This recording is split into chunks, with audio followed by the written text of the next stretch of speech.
At dawn, a bullet vanished, and Nero Wolfe smelled murder. Welcome to the Silent Clueworks. I am your host, Echo of Silence. Comment where you're listening from.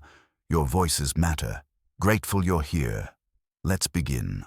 I was at my desk in the office on a Thursday morning in late November, pretending to organize files that were already organized, and wondering if there was any legitimate reason to interrupt Wolfe's Sacred Orchid session upstairs when the doorbell rang at 9:47. Through the one-way glass panel, I could see a man on the stoop, maybe 55, wearing a gray overcoat that had seen better weather and clutching a leather briefcase like it contained the crown jewels. His face had the pallor of someone who had spent the night wrestling with insomnia and losing badly. I opened the door and he stepped inside without waiting for an invitation, which in our house is either a sign of desperation or poor upbringing. He had nervous eyes behind wire-rimmed glasses and hands that trembled slightly when he removed his hat. He said his name was Dr. Edmund Cartwright, and he needed to see Nero Wolfe immediately about a matter that defied explanation. I gave him the standard speech about appointments and Wolfe's schedule, but he interrupted me with the kind of urgency that suggested he was operating on his last nerve. He said he would pay $10,000 for 1 hour of consultation, and he could not wait. That got my attention because even by our standards, that was serious money for what might turn out to be a missing cat case. I told him to wait in the front room and went to call upstairs. Wolfe answered on the third ring, which meant he was mildly annoyed but not homicidal.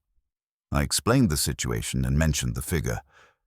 After a silence that lasted long enough for me to wonder if he had fallen asleep, he grunted and said to bring the man to the office at 11:15. When Wolfe came down from the plant rooms at 11, he arranged himself behind his desk like a mountain settling into place and rang for beer. Fritz brought it on a tray with the ceremony of a religious ritual, and Wolfe poured with the concentration of a chemist measuring volatile compounds. He looked at me, and I went to get Dr. Cartwright. The doctor entered the office, carrying his briefcase and the weight of whatever was eating at him. He sat in the red leather chair without being invited and opened the briefcase with hands that were steadier now, but still not entirely reliable. Wolfe drank beer and waited with the patience of a man who had learned that silence makes people talk faster than questions. Dr. Cartwright said he was a ballistics expert with 30 years of experience, currently employed by the police department as a consultant on firearms evidence. 3 days ago, he had been called to examine a crime scene in a warehouse in Queens, where a security guard had been shot. The guard had survived and described the incident clearly. A man had broken into the warehouse at dawn. The guard had confronted him and fired one shot from his service revolver at close range. The intruder had fled, apparently uninjured. The doctor had examined the scene, expecting to find either blood evidence or a bullet embedded in the wall behind where the intruder had been standing. He found neither. The guard was an experienced marksman, and the distance was less than 15 feet. The bullet should have hit either the man or the concrete wall. It had done neither.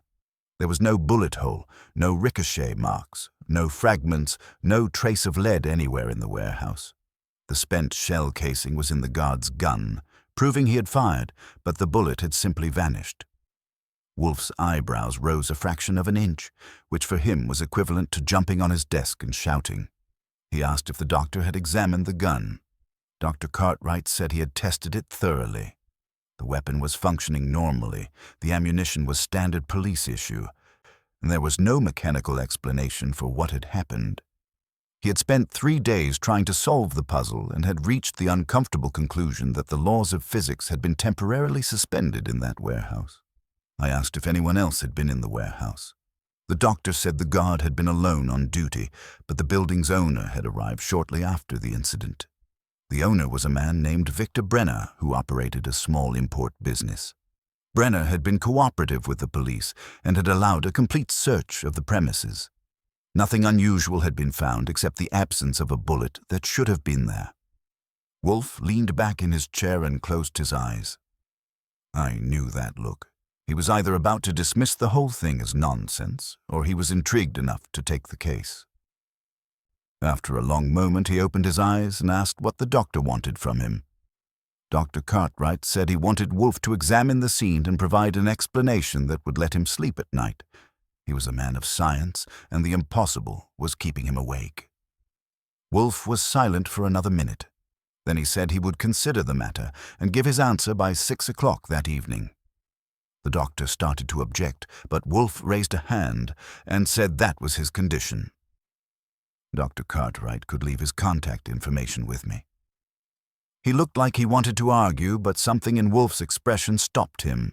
He stood up, gave me a business card, and left the briefcase on the desk. After he was gone, I looked at Wolfe, who was sitting with his fingers interlaced over his belly and his eyes closed again. I asked if he was really going to take a case about a vanishing bullet. He opened one eye and looked at me with what might have been amusement.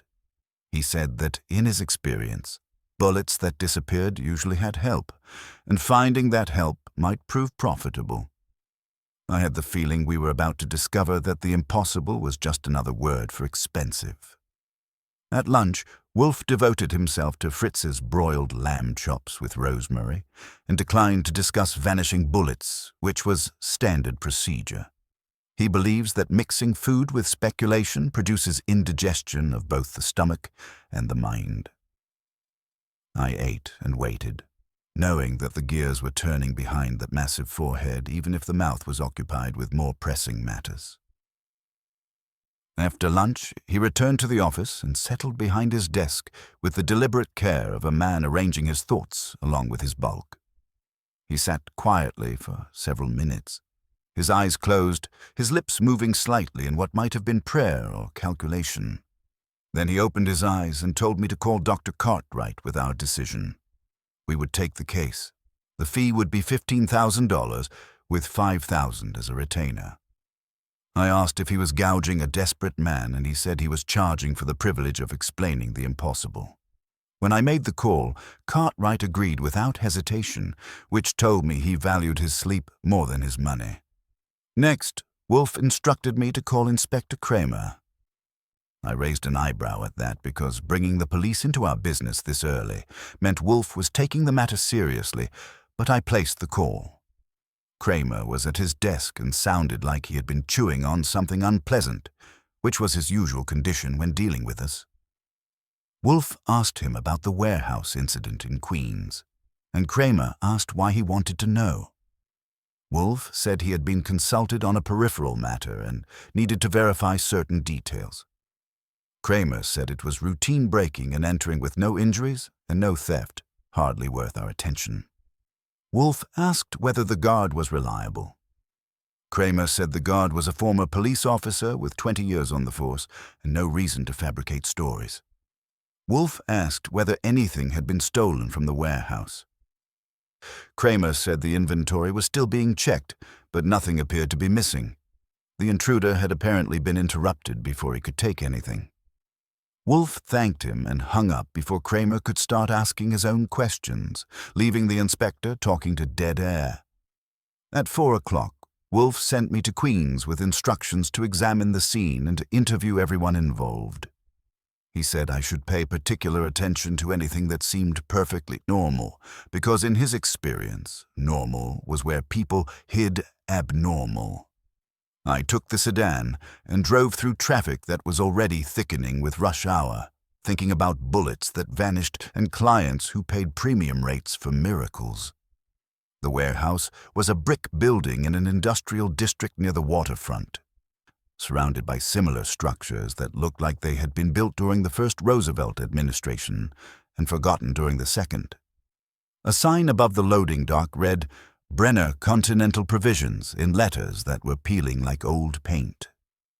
I parked and walked to the main entrance, where I found the guard waiting for me.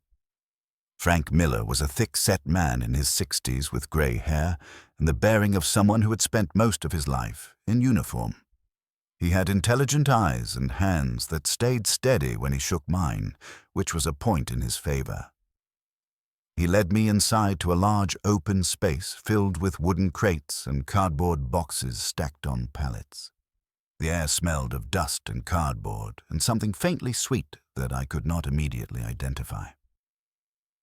Miller showed me where he had been standing when the intruder appeared.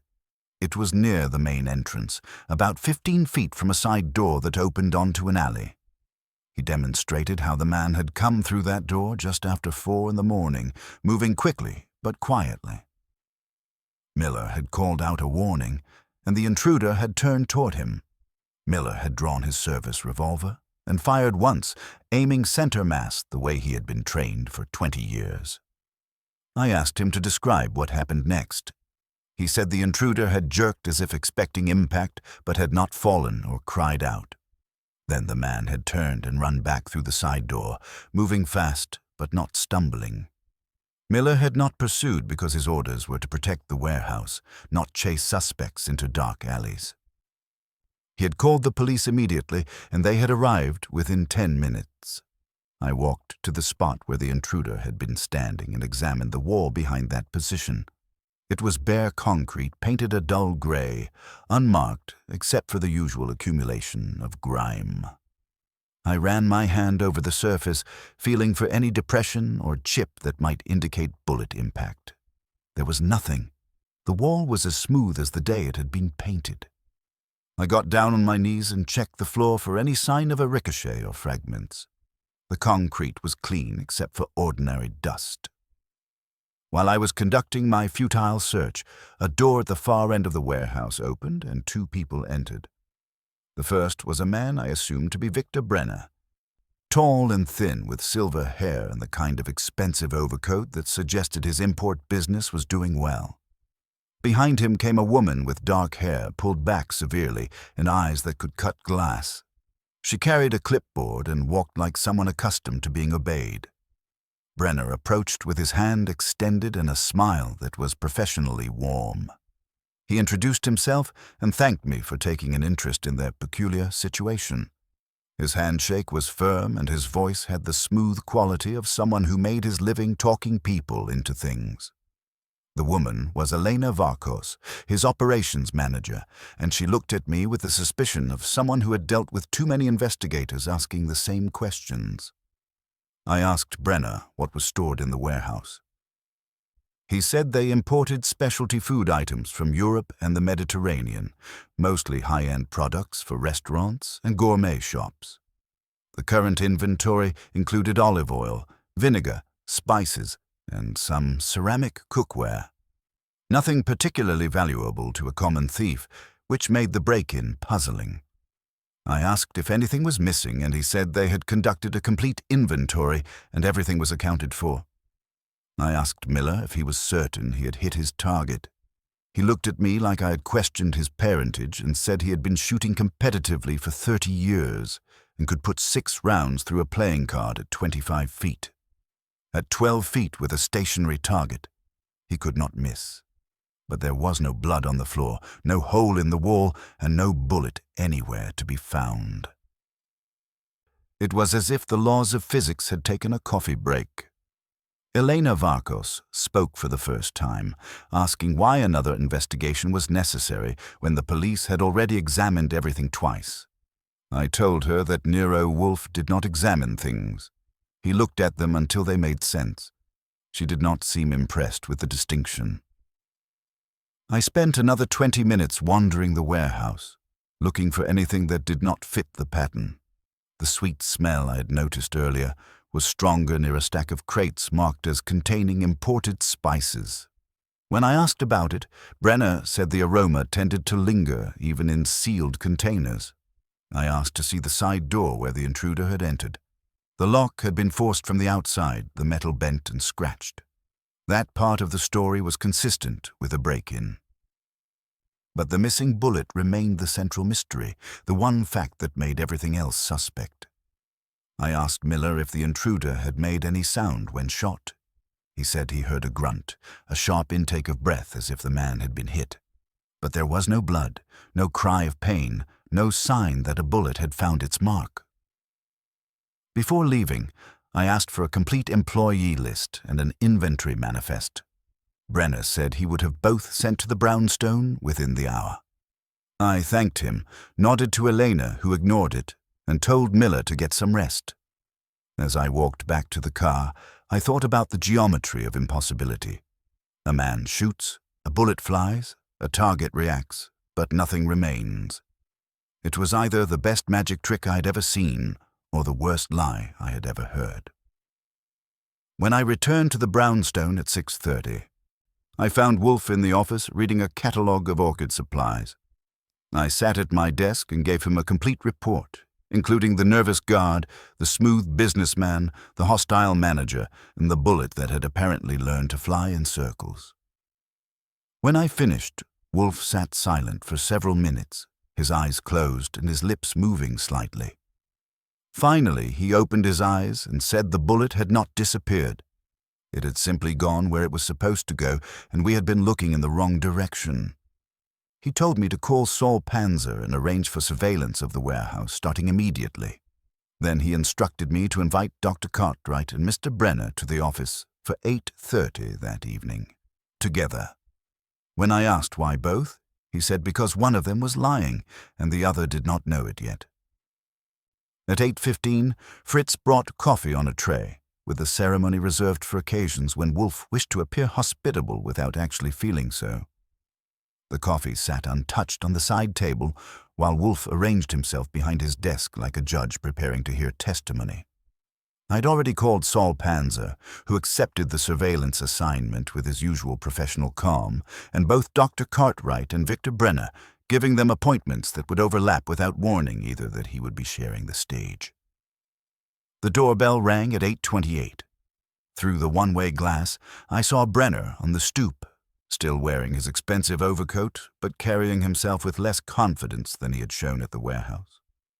I brought him to the office and seated him in the red leather chair, where he looked around with the polite curiosity of a man trying to appear at ease in unfamiliar territory. Wolfe acknowledged his presence with a nod that conveyed neither welcome nor hostility, merely recognition that another piece had been placed on the board. Before any conversation could begin, the bell rang again. This time it was Dr. Cartwright, clutching his briefcase and looking like a man who had spent the intervening hours wrestling with demons. When he saw Brenner already installed in the office, he stopped in the doorway with the expression of someone who had walked into the wrong theater. I explained that both were there at Wolfe's request, and if that created discomfort, they could discuss it with the management. Cartwright decided that discomfort was preferable to losing his retainer and took the yellow chair.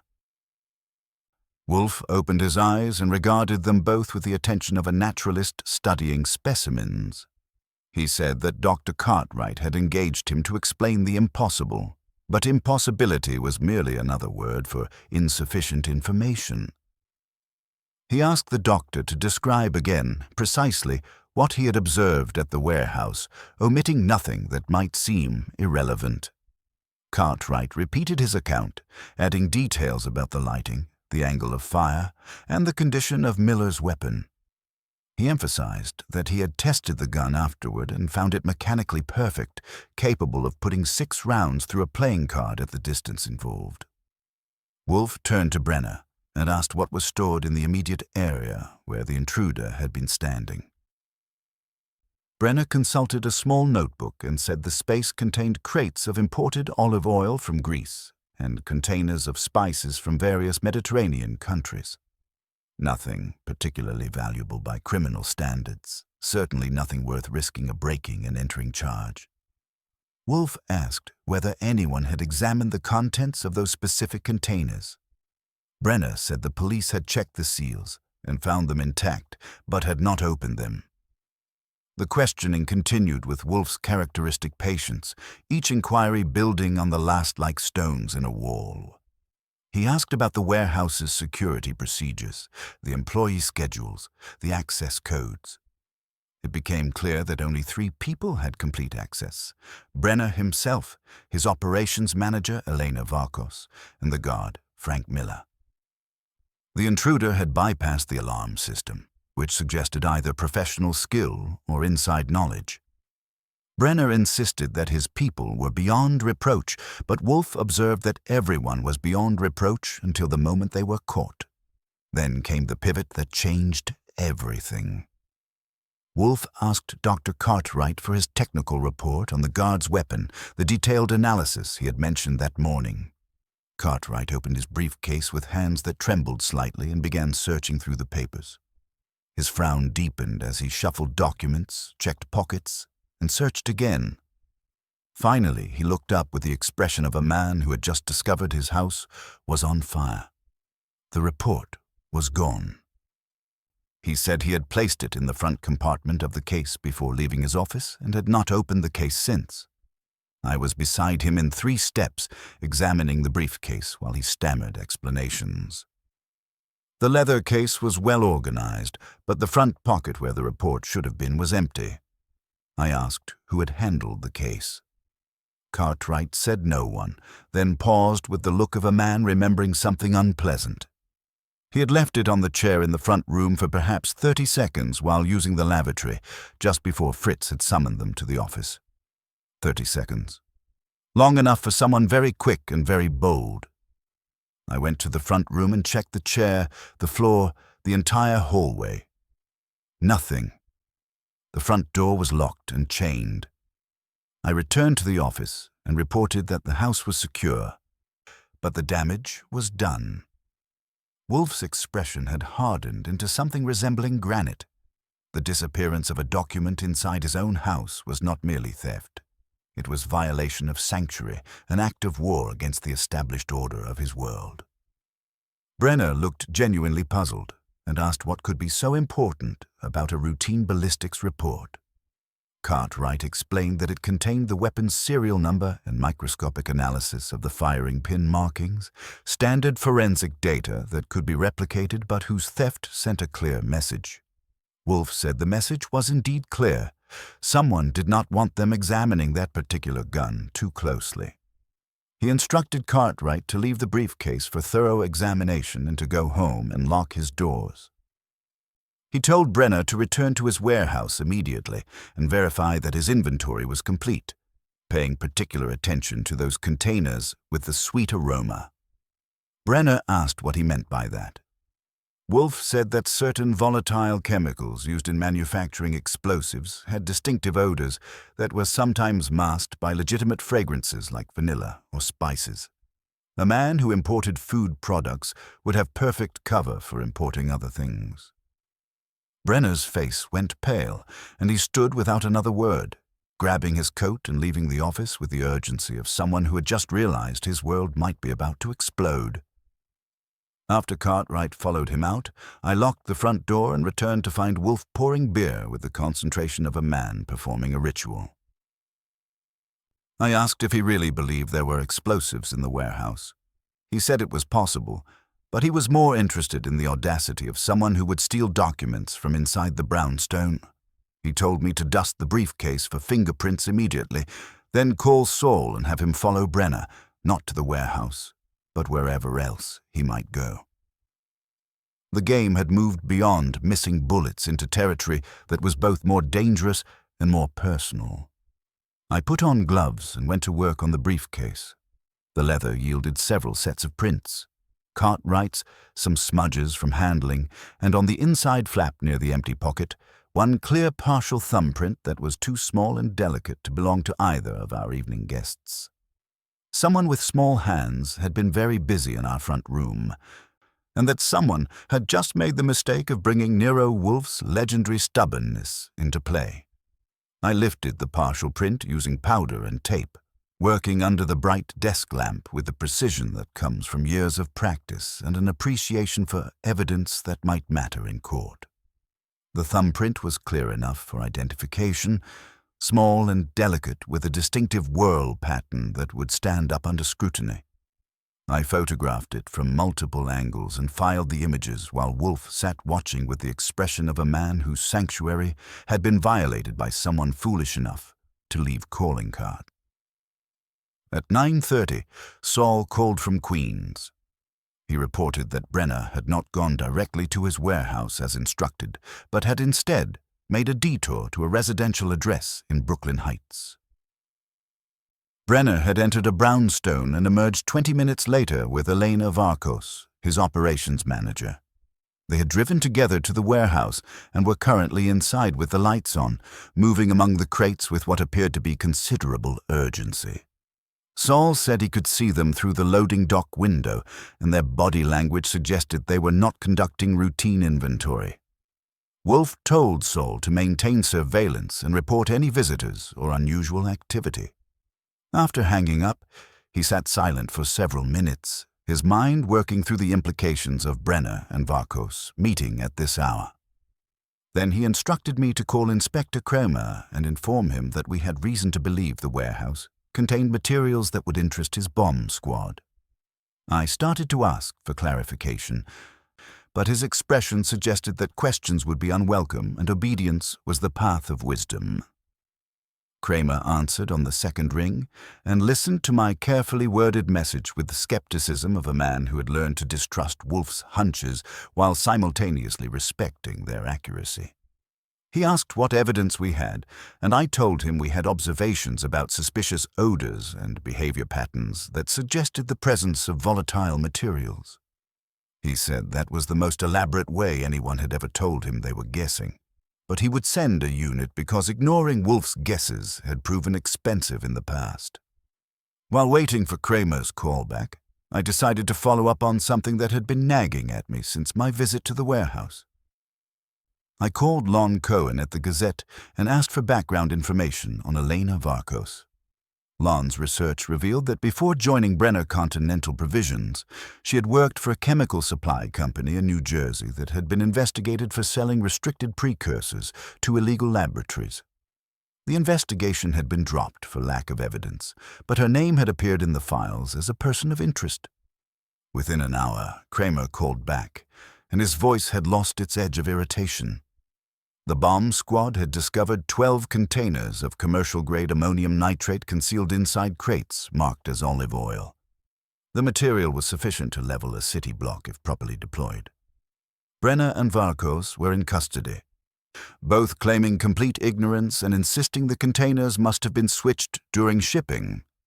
Kramer said they were working on identifying the intruder from the break-in, but the man had left no useful evidence beyond the forced lock.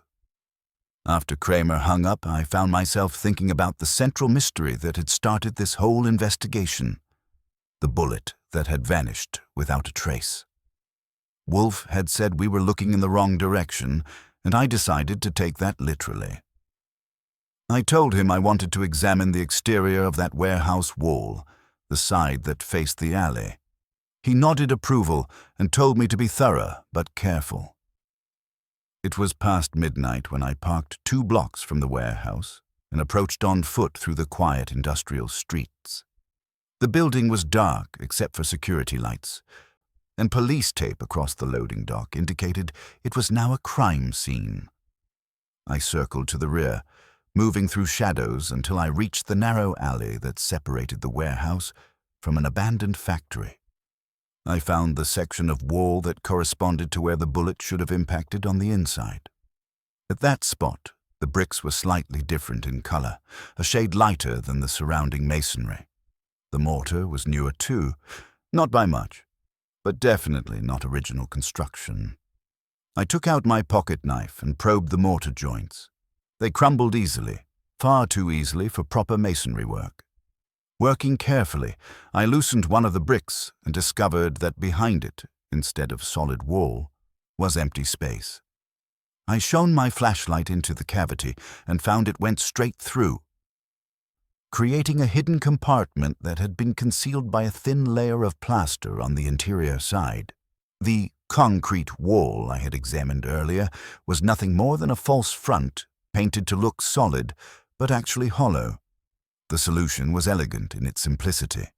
A bullet fired at that wall would punch through the thin plaster and disappear into the void, leaving a hole so small in the textured surface that it would be nearly invisible unless you knew exactly where to look. And if someone patched that tiny hole from the inside before the police arrived, there would be no trace of the bullet's passage. The guard, Miller, had to be involved. He was the one who controlled the scene until backup arrived. I replaced the brick and smoothed the mortar dust, then made my way back to the car. The vanishing bullet hadn't defied physics. It had simply passed through a carefully constructed deception into a space designed for concealment. And if that space was large enough to hide bullets, it was certainly large enough to hide contraband like the explosive materials Kramer had just discovered. When I returned to the brownstone at 2 in the morning, I found Wolfe still in the office, reading. I gave him a complete report of my architectural discovery, and he listened with the satisfaction of a man whose theory had been confirmed. He said that the theft of the ballistics report now made perfect sense. Someone had wanted to prevent any detailed examination of the bullet's trajectory or the wall's composition.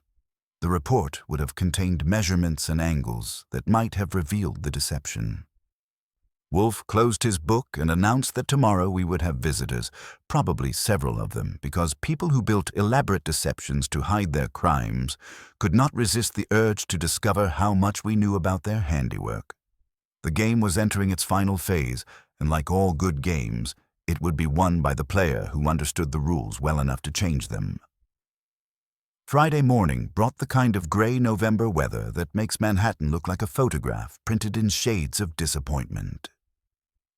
I came down at 8:30 to find Fritz in the kitchen, humming softly while he prepared what smelled like his famous shirred eggs with herbs. The brownstone felt unusually quiet, the kind of quiet that precedes either revelation or explosion. And in our business, those two outcomes often arrived wearing identical clothing. Wolfe descended from the plant rooms at 11 with the measured pace of a man whose morning communion with orchids had restored his faith in natural order. He settled behind his desk and began examining the mail with the deliberate attention of someone who believed that civilization depended on proper correspondence etiquette. I was reviewing my notes from the previous evening's architectural discoveries when the phone rang with the insistence that usually meant Inspector Kramer had encountered something that offended his sense of how crimes should behave. Kramer's voice carried the particular edge that indicated he had spent the morning being frustrated by people who were either too clever or too stupid to cooperate with his investigation. He reported that Victor Brenner had been released on bail after 6 hours of interrogation that had produced nothing but demands for his lawyer and claims that he was the victim of an elaborate conspiracy. Elena Varkos remained in custody, maintaining a silence that was either strategic or stubborn, depending on your perspective on criminal psychology. More significantly, Frank Miller had vanished. When detectives went to question him about his knowledge of the hollow wall and the explosive materials, they found his apartment cleaned out and his bank account emptied through an electronic transfer made at 4 that morning. His service revolver was missing from the lockbox where he kept it, along with any personal papers that might have indicated where a retired cop would go when running from both the law and whoever had been using his warehouse as a storage facility for materials that could level city blocks. Wolfe listened to this report with the expression of a man who had expected nothing less from people foolish enough to build criminal enterprises on foundations of mutual mistrust. He asked Kramer whether the police had identified the locksmith who had modified the warehouse security systems. Kramer said they were working on it, but Brenner's records were incomplete, and Varkos was not sharing information about her business contacts. Wolfe suggested they examine the work permits filed with the city for any modifications to that building, since legitimate contractors left paper trails even when their purposes were illegitimate. After Kramer hung up, Wolfe instructed me to call Saul Panzer and redirect his surveillance efforts toward locating Frank Miller. He reasoned that a man with 20 years of police experience would know how to disappear, but he would also know that disappearing required resources and assistance that left traces for those who understood how to look for them. Saul accepted the assignment with his usual professional calm and promised to start checking the networks that helped people change their identities or their geography on short notice. At noon, I received a call that added another layer to our expanding collection of complications. It was Lon Cohen from the Gazette, returning my request for background information on Elena Varkos with news that was both illuminating and disturbing.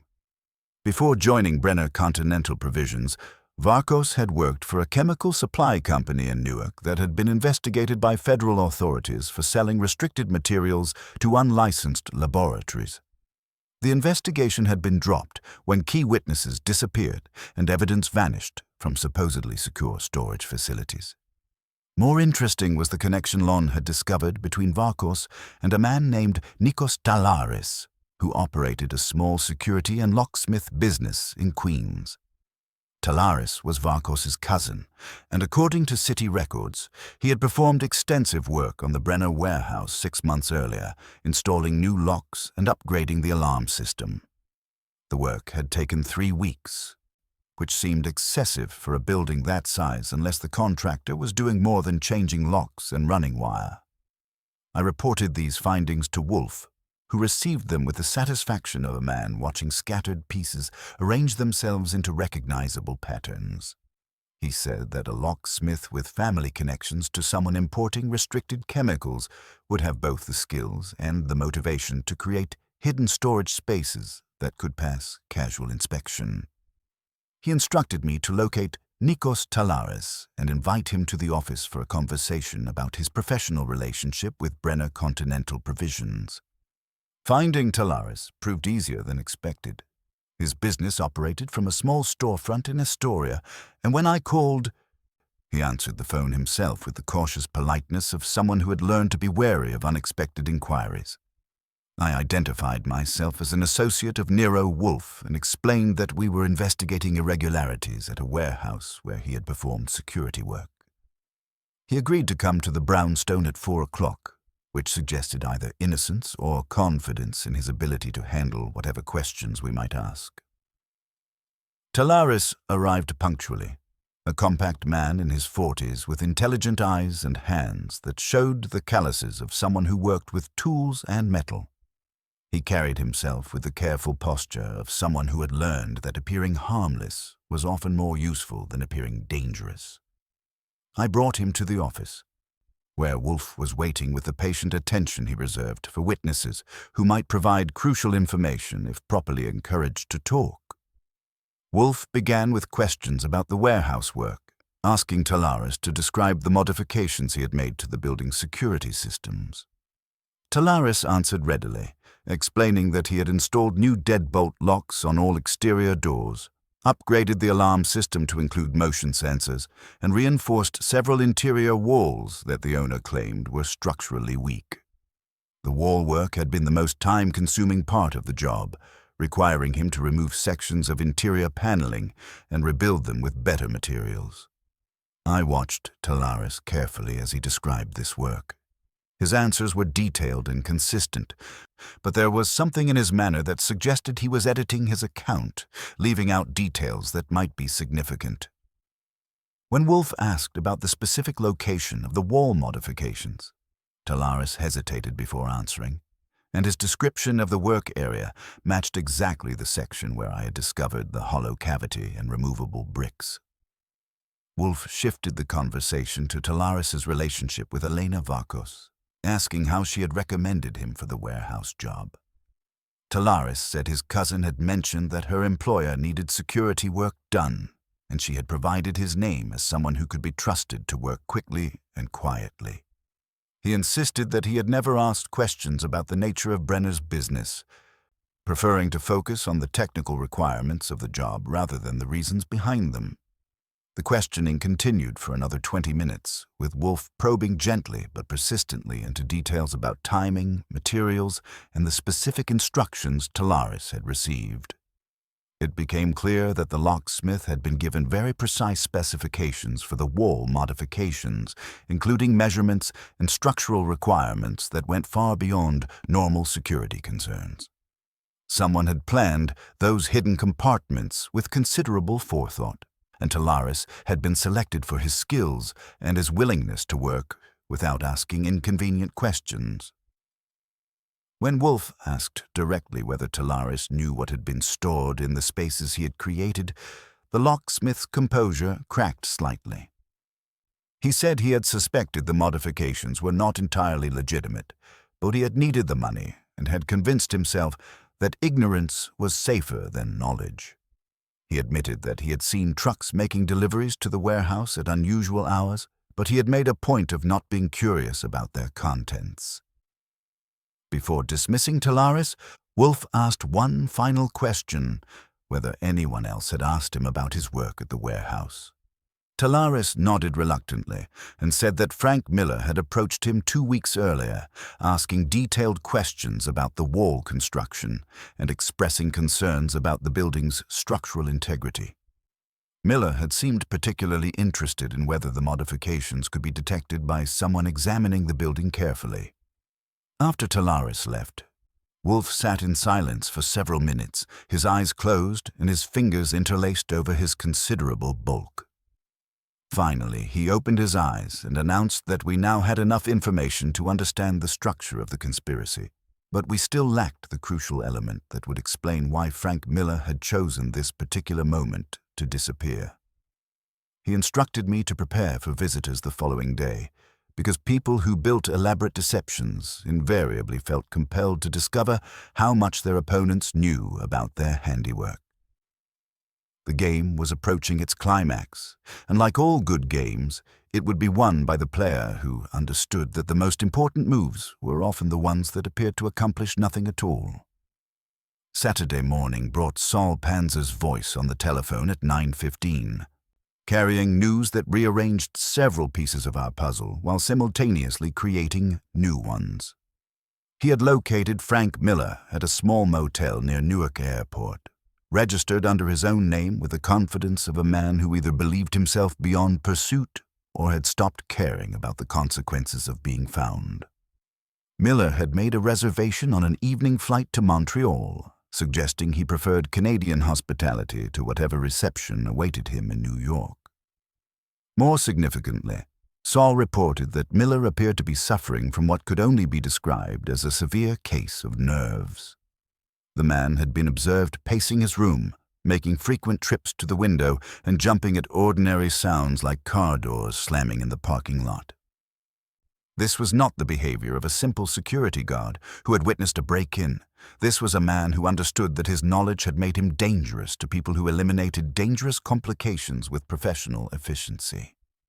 Wolfe listened to this report with the concentrated attention he brought to information that confirmed his theories while simultaneously expanding their implications. He observed that Miller's fear indicated the conspiracy extended beyond the warehouse and involved people with resources sufficient to track a man across state lines. A retired police officer would not panic over the prospect of arrest.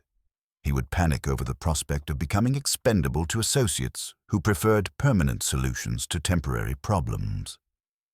At 10:30, the telephone rang again, this time with a call that shifted the investigation in a direction I had not anticipated. The voice was electronically distorted, neither male nor female, speaking with the careful precision of someone who had rehearsed their words. The caller asked to speak with Nero Wolfe directly, claiming to possess information about the warehouse incident that would interest him greatly. Against my better judgment, I transferred the call. Wolfe listened without interruption for several minutes, his expression growing more thoughtful with each passing moment. When he finally spoke, it was to ask 3 specific questions about technical details that I could not follow. The caller answered each question with the confidence of someone who understood both the theory and the practical application of ballistics. After hanging up, Wolfe sat in silence for nearly 5 minutes before explaining what he had learned. The anonymous caller had confirmed what Wolfe had begun to suspect. The entire warehouse incident had been carefully staged. Frank Miller's service revolver had been modified to fire blank cartridges, creating the sound and muzzle flash of a real shot without producing a projectile. The intruder had been an accomplice who knew exactly when and where to appear, creating a performance designed to draw police attention to the warehouse under controlled circumstances. The missing bullet had never existed because no bullet had been fired. This revelation explained the impossibility that had brought Dr. Cartwright to our door, but it raised more troubling questions about the purpose behind such an elaborate deception. Wolfe reasoned that staging a break-in served one of two functions: either to justify increased security measures that would better hide illegal activities, or to create a reason for authorities to search the premises and discover something that the conspirators wanted found.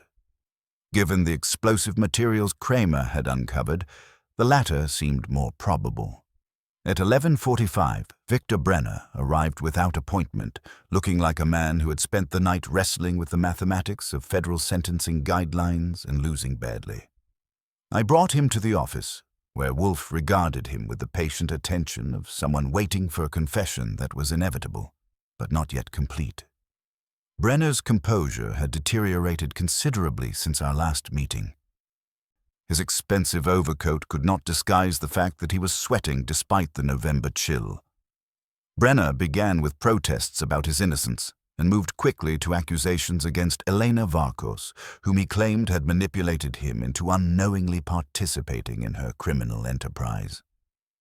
Wolfe let him exhaust himself with explanations before asking a single question that deflated his entire defense. If Brenner was truly innocent, why had he visited Elena's apartment before returning to the warehouse on the night we had instructed him to check his inventory immediately?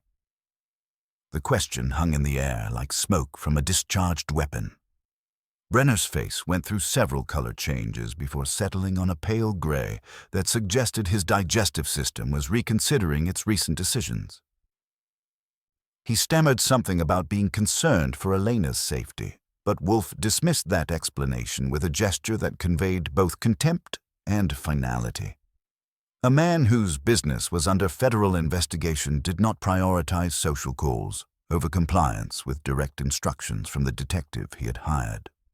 Wolfe informed Brenner that we now understood the mechanical details of the staged break-in, including the identity of the intruder and the modification of Miller's weapon. He added that the anonymous caller had provided additional information about the timing and purpose of the deception, details that would interest federal authorities who were already examining Brenner's business practices with considerable attention to detail. The revelation about the staged incident had a visible effect on Brenner's remaining confidence.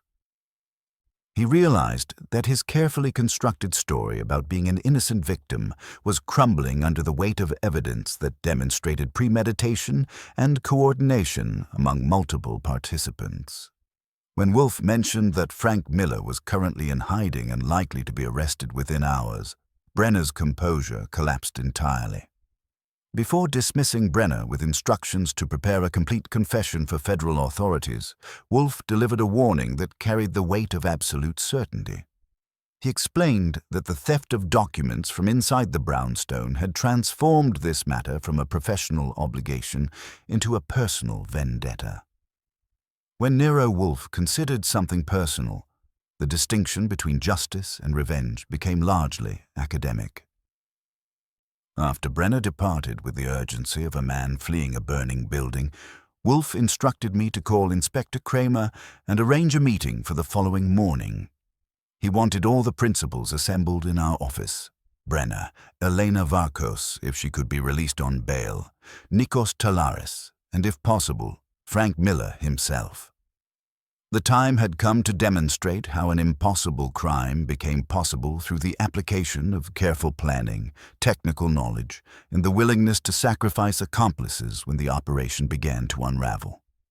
I spent the remainder of the afternoon making arrangements and confirming details with Saul, who would continue monitoring Miller until federal marshals could take him into custody. The investigation had moved beyond missing bullets into territory that involved national security and networks of people who treated human lives as expendable resources. The game was approaching its climax, and like all good games, it would be won by the player who understood that the most important moves were often the ones that appeared to accomplish nothing while actually controlling everything.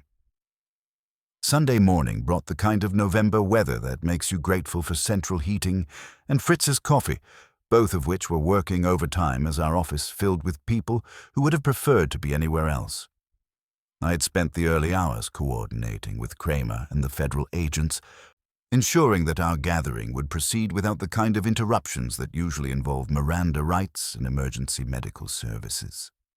The atmosphere in the brownstone felt charged with the particular tension that precedes either revelation or explosion, and in our business, those outcomes often arrived wearing identical expressions.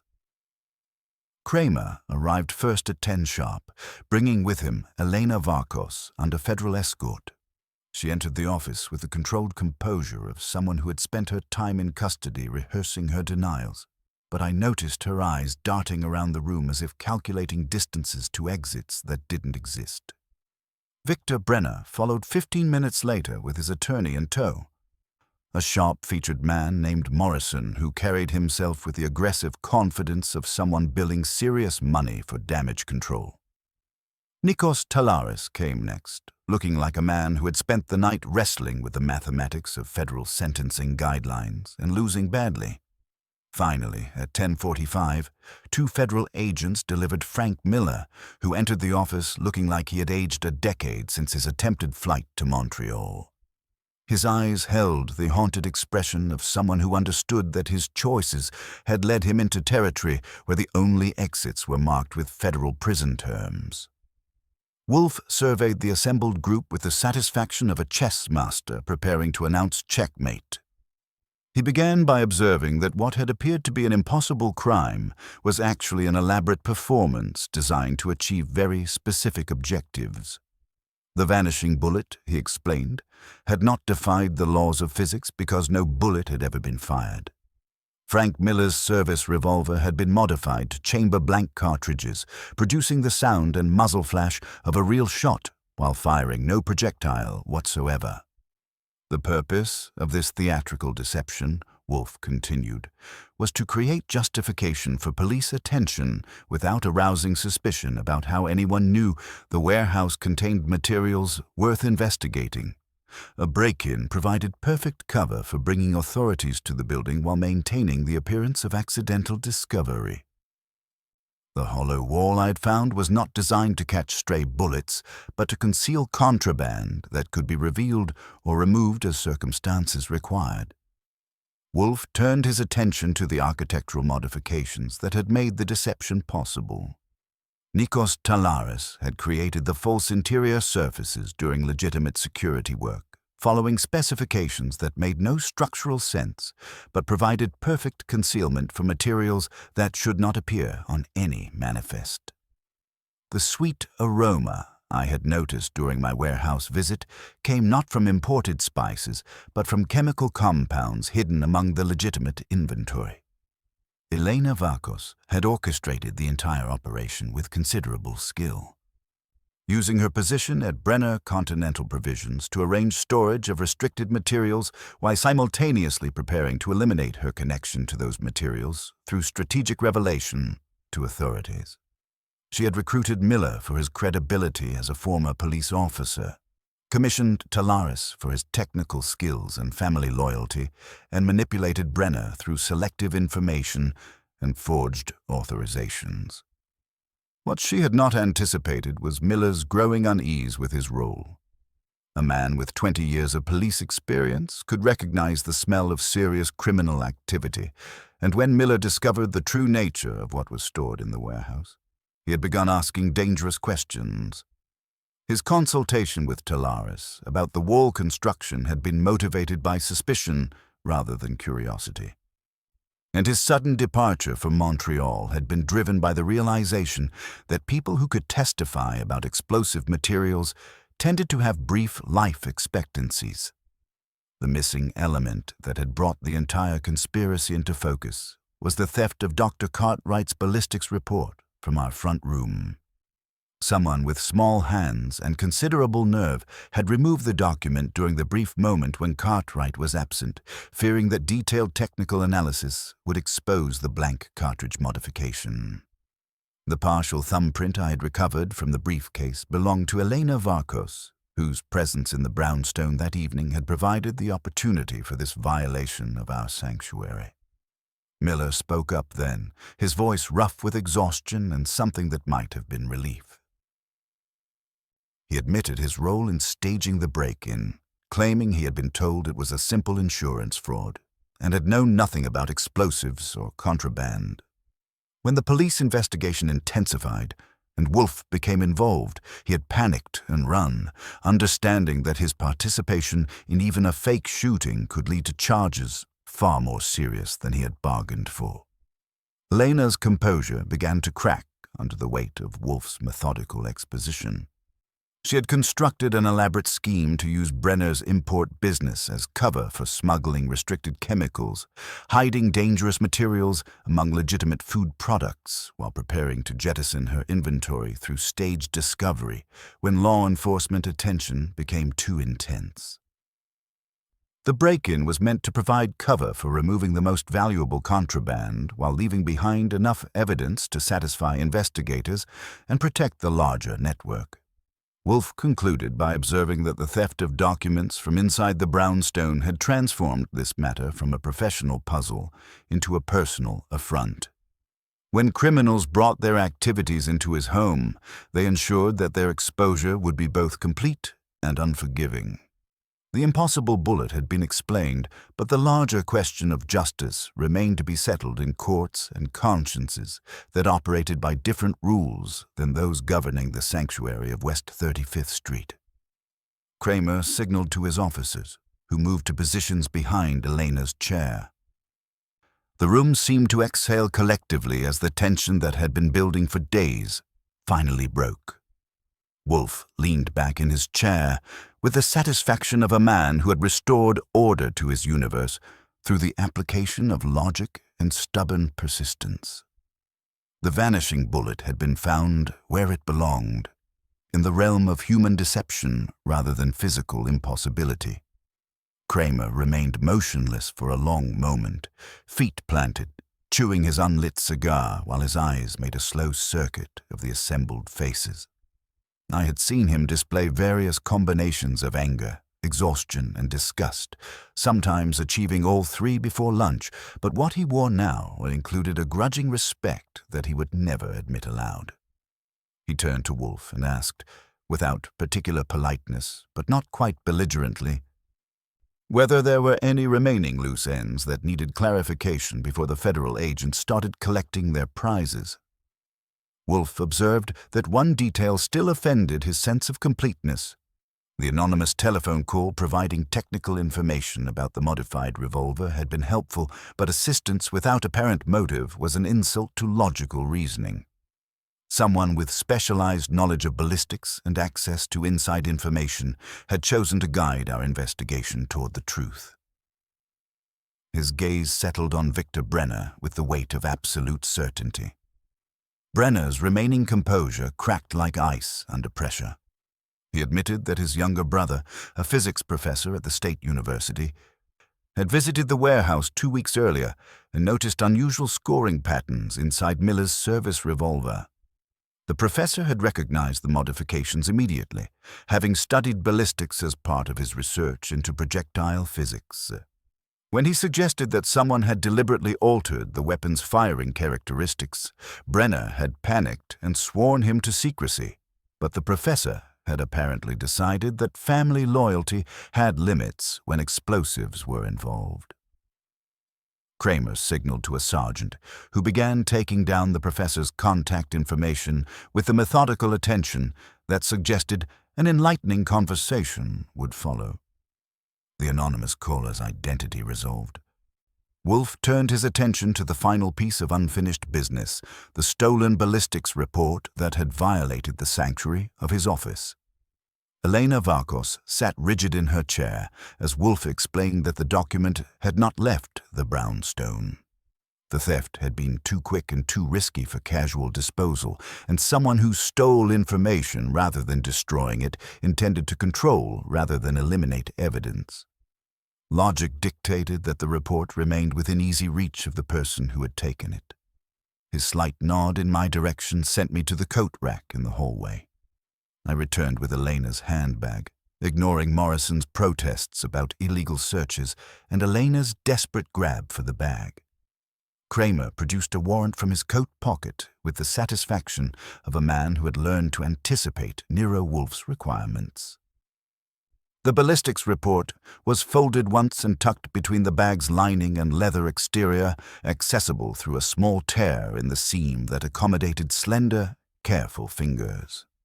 Dr. Cartwright's letterhead emerged intact, and Elena closed her eyes as if that might somehow reverse the evidence of her violation of our hospitality. Kramer examined the document briefly, then looked at Elena with the expression of a man whose patience had been tested beyond reasonable limits.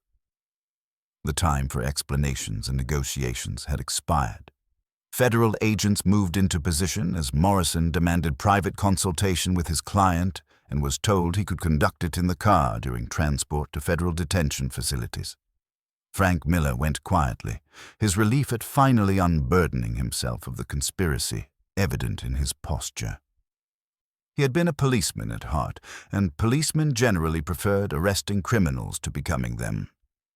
Nikos Talaris left under his own recognizance, facing charges that would likely result in probation given his cooperation and peripheral role.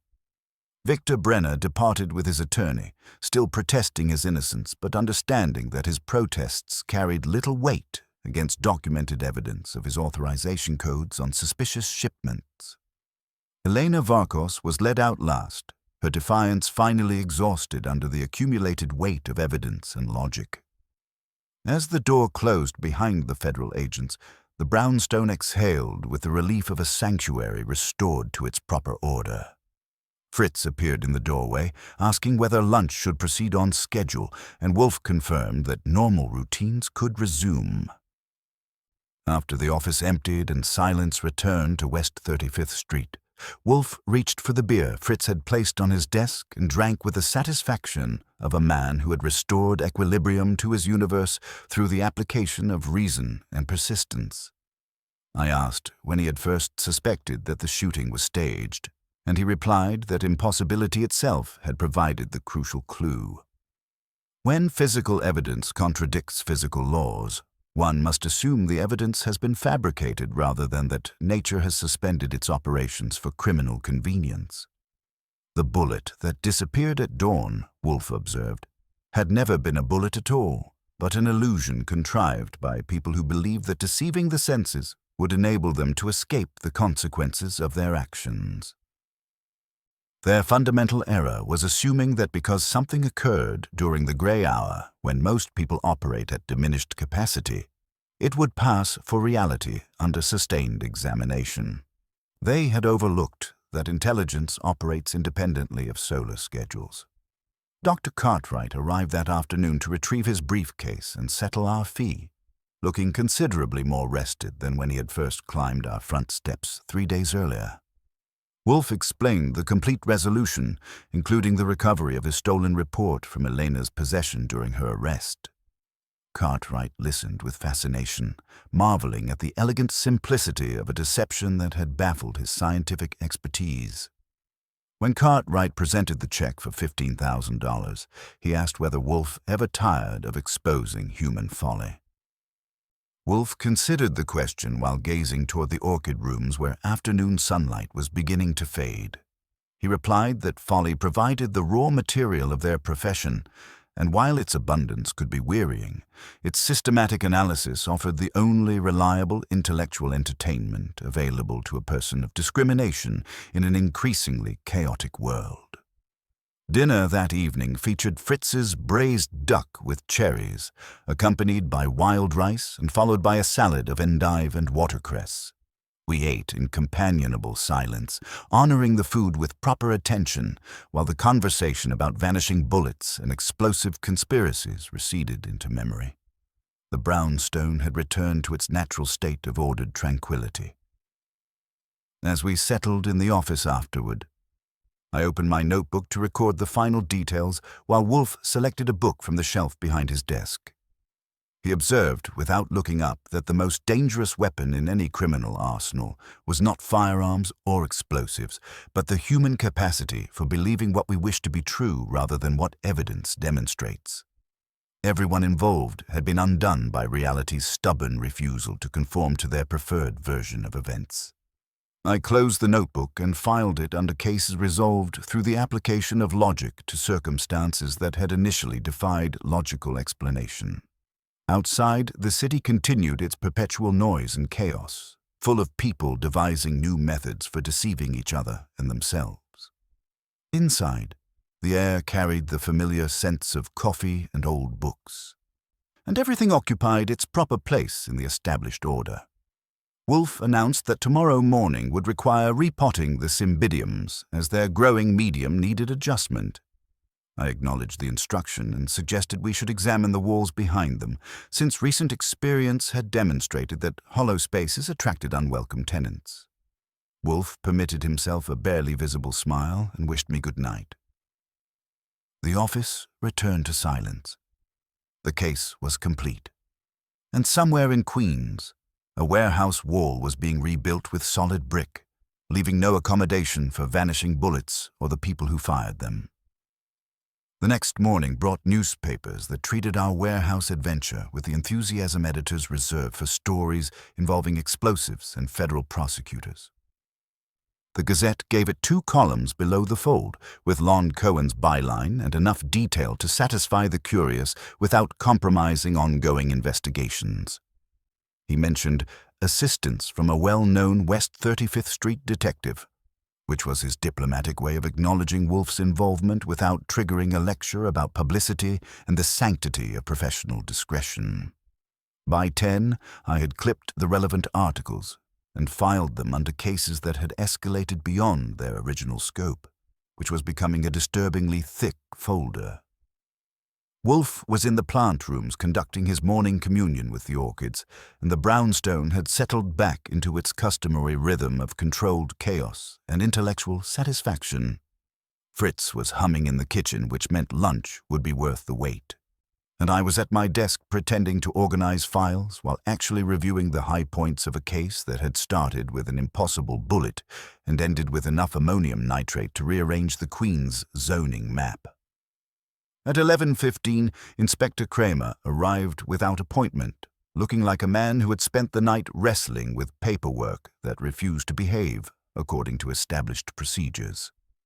He entered the office carrying his usual complement of skepticism and unlit cigars, settling into the red leather chair with the deliberate movements of someone who had news that would complicate an otherwise peaceful morning. Wolfe descended from the plant rooms at 11:30, arranged himself behind his desk with ceremonial precision, and regarded Kramer with the patient attention he reserved for interruptions that might prove educational. Kramer wasted no time on pleasantries, announcing that Elena Varkos had been found dead in her federal holding cell at 4 that morning. The official cause was suicide by hanging, accomplished with strips torn from a bedsheet and secured to the ventilation grate, with the kind of knots that suggested either extensive preparation or professional assistance. The timing troubled Kramer because prisoners under federal observation typically had limited opportunities for such decisive action, and Elena had shown no signs of suicidal ideation during processing. More significantly, she had placed one telephone call after her arrest to a law office in Brooklyn Heights that specialized in representing clients with international business interests and flexible ethical standards. The conversation had lasted exactly 3 minutes, which was either remarkably brief for legal consultation or precisely long enough to receive final instructions. Wolfe observed that convenience and coincidence were words used by the unimaginative to describe patterns they lacked the intelligence to recognize. Networks that smuggled restricted chemicals across international borders typically possessed resources sufficient to reach into supposedly secure facilities when circumstances required permanent silence from potentially talkative associates. Elena's death eliminated the possibility of detailed testimony about suppliers, customers, and distribution methods that federal prosecutors would have found illuminating. Kramer shifted his considerable bulk and delivered the information that transformed our understanding of the entire conspiracy. Frank Miller had finally provided a complete account of the original plan, which had not involved staging a fake shooting but arranging a real one. Elena had initially intended for the intruder to shoot Miller, preferably non-fatally, creating a genuine crime scene that would bring federal authorities to investigate what appeared to be a terrorist attack on an innocent food importer. This would have provided advance warning to remove the most valuable contraband while leaving behind enough evidence to satisfy investigators and protect the larger network. Miller had insisted on controlling the weapon if there was going to be shooting, forcing them to modify the plan to use blank cartridges. His survival instinct had inadvertently saved his life, because people who agreed to be shot for the convenience of smuggling operations typically discovered that non-fatal wounds were difficult to guarantee and witnesses were easier to eliminate than to relocate. Wolfe leaned back in his chair and closed his eyes, processing the implications of Miller's revelation. When he opened them, his expression carried the satisfaction of a man whose theories had been confirmed by evidence that arrived after the fact. He told Kramer that the redundancies in their planning had suggested multiple contingencies, including the hollow wall that could conceal or reveal contraband as circumstances required. They had been greedy, wanting both exculpation through apparent victimization and advance warning through controlled discovery. After Kramer departed with the grudging acknowledgement that our investigation had provided crucial insights into a conspiracy that extended far beyond Queens, Wolfe announced that the case was officially concluded. We had been engaged to explain an impossible crime, and we had demonstrated that impossibility was merely insufficient information dressed in dramatic clothing. What happened to the surviving conspirators in federal court was consequence rather than mystery, and consequences operated according to legal rather than logical principles. I asked whether he was satisfied with a resolution that left Elena dead and Frank Miller facing federal charges while the larger network remained intact and operational. Wolfe replied that satisfaction was a luxury reserved for people who believed that individual cases could resolve systemic problems. We had disrupted one operation, exposed several criminals, and demonstrated that elaborate deceptions eventually collapsed under the weight of human nature's unpredictability. That was sufficient accomplishment for one investigation. The afternoon proceeded with lunch, correspondence, and the gradual restoration of routine to a house that had been temporarily disrupted by bullets that never existed and explosives that were all too real. By evening, the brownstone had returned to its natural state of ordered tranquility, with Fritz preparing dinner and Wolfe selecting a book that would occupy his attention until circumstances demanded otherwise. As I closed the final file on the Cartwright case, I reflected that we had started with a guard who claimed to have fired a shot that left no trace and ended with a conspiracy that could have leveled city blocks. The bullet had disappeared at dawn, but the truth had emerged in broad daylight, which was probably the best outcome we could have expected from a case that began with the impossible and concluded with the inevitable. Dinner that evening featured Fritz's roast pheasant with chestnuts and pearl onions, accompanied by a salad of watercress and endive that demonstrated why certain men become legends in their own kitchens.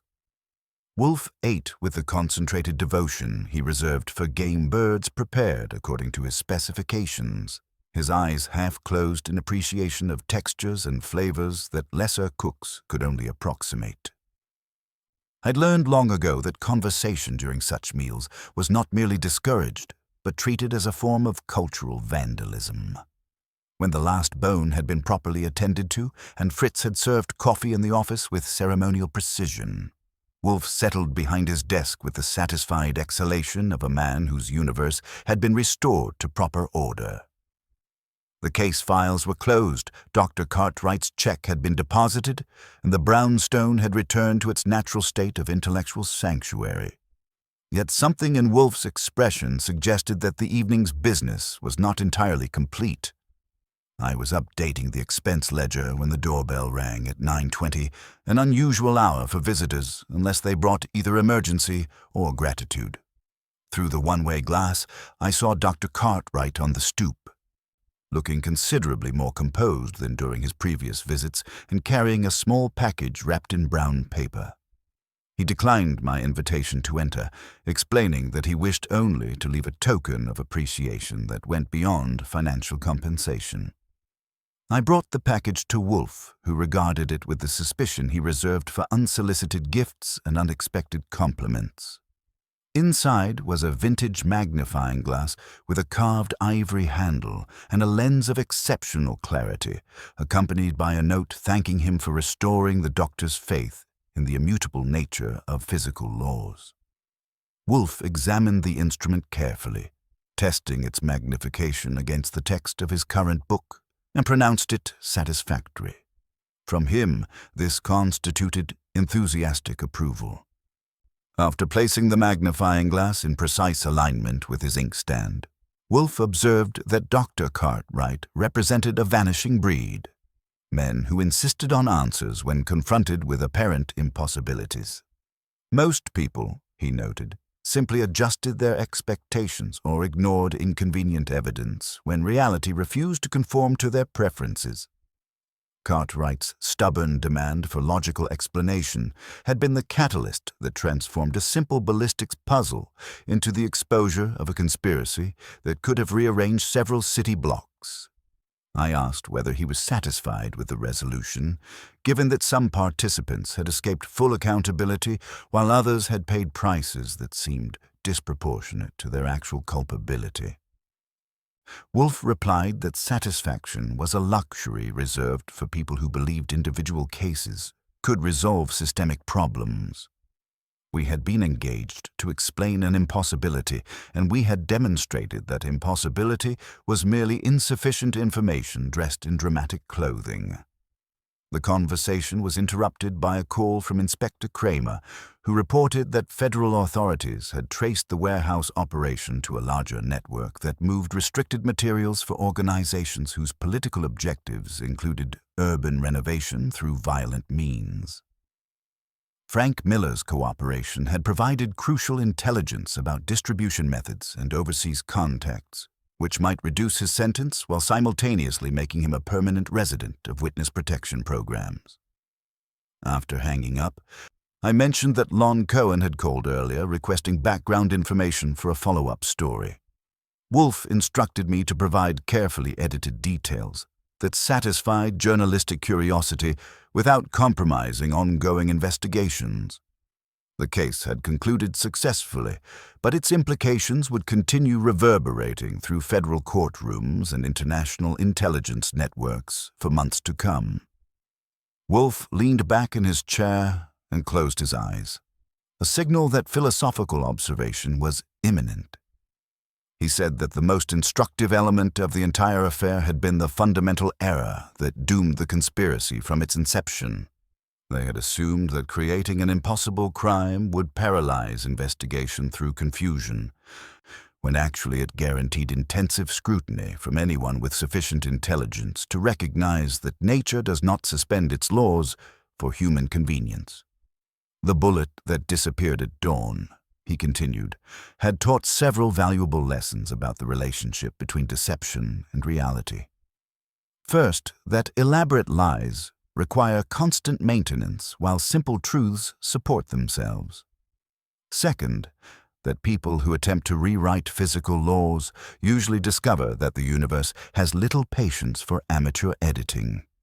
Third, that violating the sanctuary of his office ensured that intellectual vengeance would be both thorough and memorable.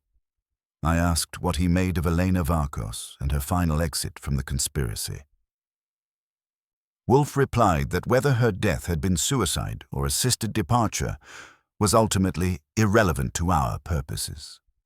She had chosen to participate in an enterprise where loyalty was transactional and silence was a commodity. In such environments, he observed, longevity was rarely guaranteed and retirement plans were typically abbreviated. As the evening progressed toward its natural conclusion, I reflected that we had started with a scientific impossibility and ended with a very human tragedy. The physics had been simple once properly understood. It was the psychology that had proven complex. The bullet had not vanished into thin air, but into a narrative constructed by people who believed they could edit reality to suit their requirements. Wolfe selected a book from the shelf behind his desk a treatise on Byzantine history that would occupy his attention until circumstances demanded otherwise. He observed that tomorrow would require attention to the Phalaenopsis orchids, as he suspected an infestation of scale insects that could threaten the entire collection. I acknowledged the instruction and suggested we should also examine the walls behind them, since recent experience had demonstrated that hollow spaces attracted unwelcome tenants. He permitted himself a barely visible smile and wished me good night. The office returned to its customary silence, with every object occupying its proper place and every routine proceeding according to established schedule. Outside, the city continued its perpetual chaos of ambition and desperation. But within these walls, reason prevailed and order was maintained through the application of intelligence to circumstances that initially appeared to defy logical explanation. I turned off the desk lamp and headed toward the stairs, leaving Wolfe with his book and his beer. The case of the bullet that disappeared at dawn had joined the others in our files, another demonstration that when things vanish, they usually go somewhere entirely ordinary. It just requires someone stubborn enough and smart enough to sit still and make the world admit where it hid them. 2 weeks after the federal agents had finished cataloging evidence and Elena Varkos had been buried quietly in Brooklyn, the brownstone settled back into its natural rhythm with the deliberate satisfaction of a house that had weathered disruption and emerged intact. Fritz was humming again while preparing lunch, which meant the atmosphere had been properly sanitized of conspiracy and violence through the therapeutic application of proper cooking. Wolfe had returned to his regular schedules of orchid maintenance and beer consumption, treating the entire affair as a temporary interruption of more important business. On a gray Thursday morning in early December, I was at my desk pretending to organize files that were already organized when a small package arrived by messenger.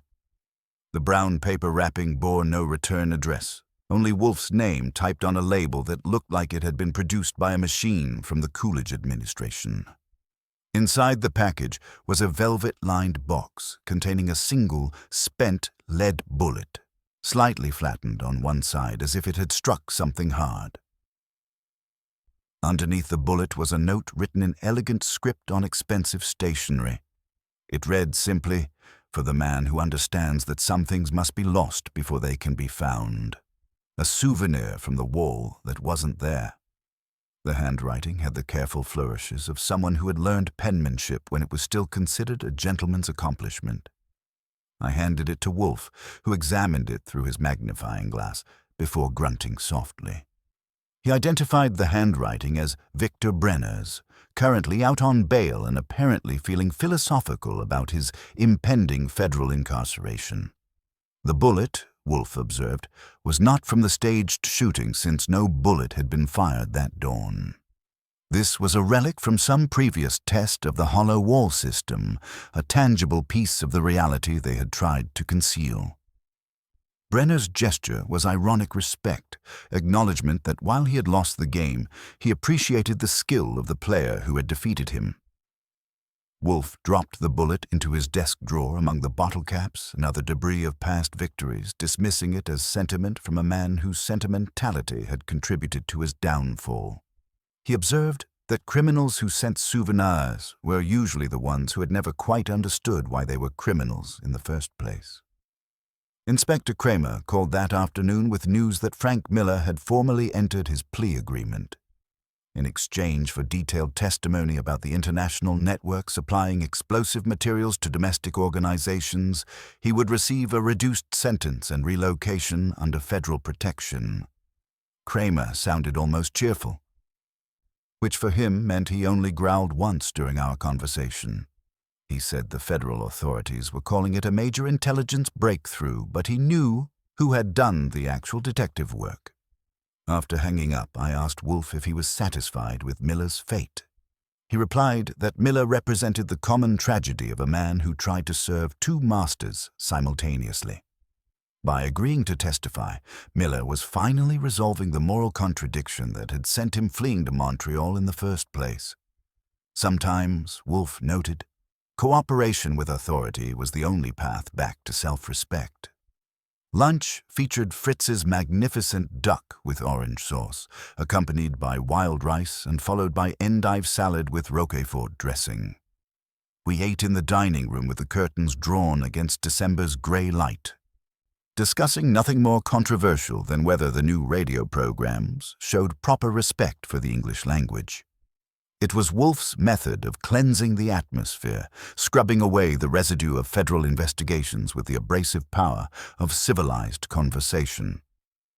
That evening, settled in the office with coffee and cognac, Wolfe reflected on what the case had ultimately demonstrated. When physical evidence contradicts physical laws, he said, intelligent people must assume the evidence has been fabricated rather than that nature has suspended its operations for criminal convenience. The bullet that disappeared at dawn had never existed, but the deception surrounding its absence had been real enough to threaten lives and compromise institutions. I mentioned that Dr. Cartwright had called earlier to express gratitude for restoring his faith in the reliability of physics.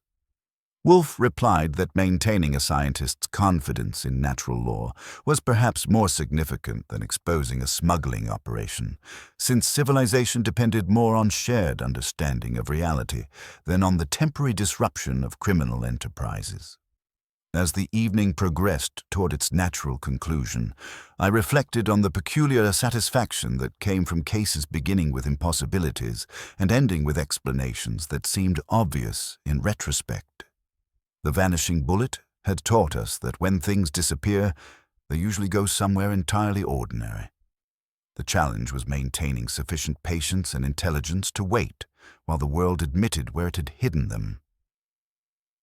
Wolfe announced that tomorrow would require attention to the Cattleyas, whose blooming schedule had been disrupted by his recent preoccupation with more earthly concerns. I acknowledged the instruction and suggested we should examine their root systems carefully, since recent experience had demonstrated that hidden spaces often contain surprises better discovered through systematic inspection than accidental revelation. He permitted himself a barely visible smile and observed that metaphors connecting orchid cultivation to criminal investigation were becoming tiresome, but the underlying principle remained sound. Attention to detail and refusal to accept convenient explanations were foundations of both successful horticulture and effective detection. I closed the case file and placed it with the others. Another demonstration that reality was more reliable than human testimony, and that patience combined with intelligence could penetrate any deception given sufficient motivation. Outside, the city continued its perpetual chaos of ambition and desperation. But within these walls, reason prevailed, and order was maintained through the application of logic to circumstances that initially appeared to defy explanation. The brownstone settled into its nighttime rhythms, with Fritz securing the kitchen and Wolfe selecting tomorrow's reading from his extensive collection. The case of the bullet that disappeared at dawn had joined our archives, another proof that impossibility was merely insufficient information dressed in dramatic clothing. Somewhere in Queens, a warehouse was being rebuilt with solid walls. Somewhere under federal protection, a former security guard was learning that cooperation was preferable to the alternatives his former associates had planned. And somewhere in our desk drawer, a real bullet waited as evidence that even the most elaborate deceptions eventually left tangible traces for those stubborn enough to find them.